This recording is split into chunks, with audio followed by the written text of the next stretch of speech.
preparados para adentraros en un misterio, un misterio que lleva décadas fascinando al mundo. Vaya, sí, desde luego. Hoy nos sumergimos en un suceso extraordinario. Ajá. Ocurrido a orillas del río Pascagoula, Sí. en Mississippi, un evento que desafió la lógica ¿Es verdad? y que nos hace preguntarnos, ¿estamos solos?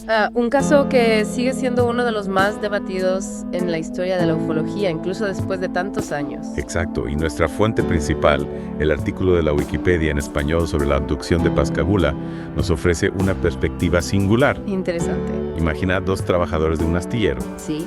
Charles Hickson y Calvin Parker, pescando en un muelle una noche tranquila, ¿Cuándo fue eso? del 11 de octubre de 1973. Vale.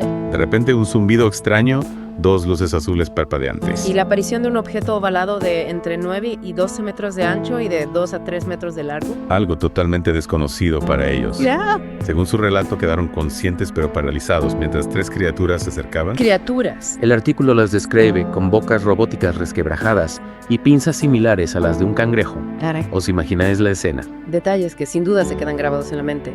Pero lo que sucedió después es aún más intrigante. Hickson, tras la experiencia, se convirtió en una especie de celebridad. ¿En serio? En el mundo paranormal no solo concedió entrevistas y asistió a congresos, sino que incluso llegó a afirmar haber tenido más encuentros con extraterrestres. Es curioso cómo reaccionamos ante lo inexplicable, ¿verdad? Unos buscan la luz pública mientras que otros. En el caso de Parker, al principio se mostró reacio a hablar del incidente. Ya. Quizá buscaba protegerse del escrutinio público y la incredulidad.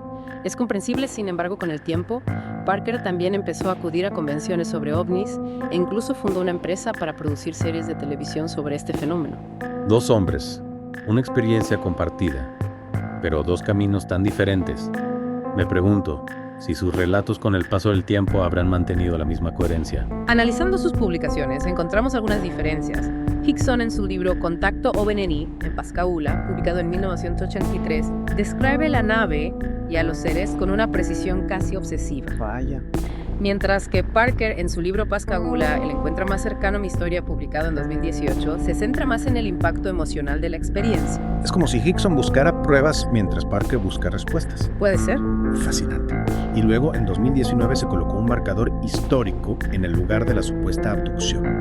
¿Qué te parece este gesto? Es un reconocimiento tangible a un evento que para muchos sigue siendo un misterio sin resolver, un gesto que, por cierto, conmovió a Parker, que incluso expresó su deseo de ser enterrado bajo ese mismo marcador. Casi como un último intento de reivindicar la verdad de lo sucedido, pero seamos sinceros, no podemos obviar el escepticismo que rodea el caso. Por supuesto, Philip Jorge es conocido por su escepticismo en el tema OVNI.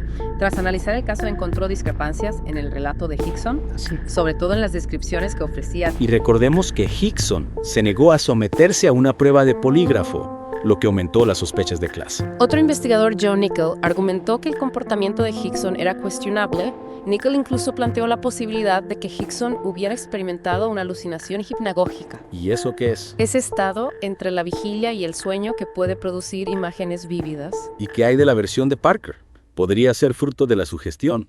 Al fin y al cabo, en su declaración inicial a la policía, Parker afirmó haberse desmayado al principio del incidente. Es una posibilidad. Nickell sugiere que Parker, al escuchar el relato de Hickson, pudo haber revinado sus propios recuerdos, creando una falsa corroboración. Dos visiones tan distintas: alucinación, engaño, o un auténtico encuentro con lo desconocido. La abducción de Pascagoula nos recuerda lo escurridiza que puede ser la verdad.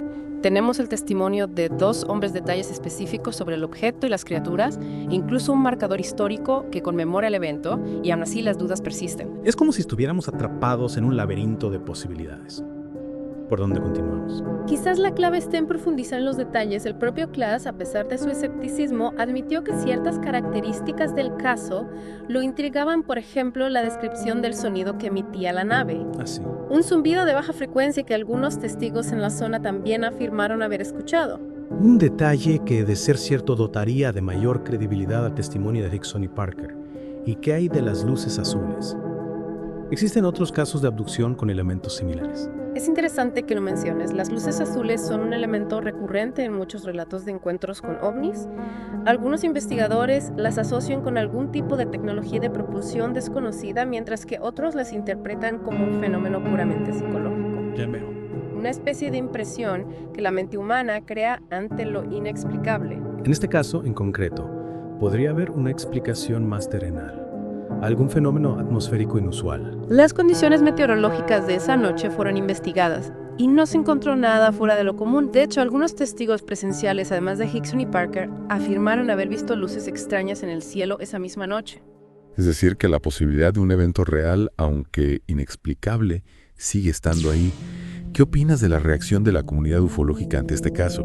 La abducción de Pascagoula generó un gran revuelo en la época. Algunos investigadores lo consideraron una prueba irrefutable de la existencia de vida extraterrestre, mientras que otros lo vieron como un ejemplo más de la necesidad de aplicar el pensamiento crítico ante este tipo de fenómenos. Entiendo. ¿Y tú? ¿Qué te dice tu intuición? Como investigador me siento atraído por la complejidad del caso. Hay elementos que encajan otros, que no es como si estuviéramos ante un puzzle con piezas que no terminan de encajar. Un puzzle que, sin embargo, nos invita a seguir buscando, a explorar las diferentes perspectivas, a cuestionar lo que creemos saber. Exacto. Y esa es precisamente la belleza de este caso, nos obliga a mantener la mente abierta a nuevas posibilidades. Y a nosotros como divulgadores nos permite plantear la pregunta a nuestra audiencia. ¿Qué creéis vosotros? ¿Es la abducción de Pascagoula un simple engaño, una alucinación colectiva o un auténtico encuentro con lo desconocido? Al final, cada uno debe extraer sus propias conclusiones.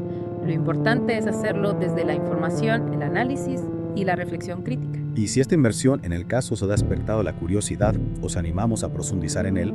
Los libros de Hickson y Parker, las investigaciones de Klaas y Nickel, los testimonios de los testigos, hay un sinfín de material esperando a ser descubierto. Material que quizás os ayude a encontrar vuestra propia verdad en este fascinante misterio. Pero antes de despedirnos, hay un aspecto que no hemos tocado aún y que considero fundamental. ¿Te refieres al impacto psicológico que una experiencia de este tipo puede tener en una persona? Exacto. Imaginad por un momento lo que debió sentir Parker al ver su vida convertida en un circo mediático, con gente cuestionando su cordura, acusándole de mentiroso. Es comprensible que ante esa presión Parker buscara refugio en el silencio. Quizás con el tiempo, al escribir su libro, encontró una forma de reconciliarse con su pasado, de dar sentido a lo que vivió. Y el caso de Hickson, podría su búsqueda de la fama ser una forma de validación, de demostrar al mundo que lo que vivió fue real. ¿Es una posibilidad?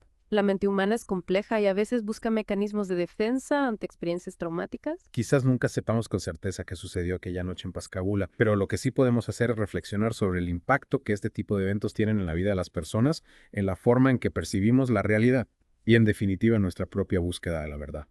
Y volviendo al misterio en sí, ¿qué pistas podríamos seguir para intentar esclarecer la verdad? Un elemento clave que a menudo se pasa por alto es el contexto histórico. En 1973, la Guerra Fría estaba en su apogeo, la carrera espacial nos fascinaba y el cine de ciencia ficción alimentaba nuestra imaginación con posibilidades infinitas. Es decir, que el ambiente social era propicio para este tipo de relatos. Exacto. Podríamos decir que la abducción de Pascagoula encaja perfectamente en la narrativa de la época. Sin embargo, eso no significa que debamos descartarla como un simple producto de la cultura popular. Claro, al fin y al cabo hay muchos casos de avistamientos inexplicables que datan de mucho antes de la era moderna. Precisamente lo que nos lleva a la pregunta fundamental. ¿Hay una verdad universal en este tipo de fenómenos o cada caso debe ser analizado en su propio contexto? Es una pregunta que nos invita a reflexionar sobre la naturaleza misma de la realidad, sobre los límites de nuestro conocimiento y sobre nuestra capacidad para aceptar lo que no podemos explicar. Al final, la abducción de Pascagoula, más allá de la anécdota, nos ofrece una oportunidad para explorar nuestra propia relación con lo desconocido. Y quizás en esa exploración encontremos algo más que respuestas.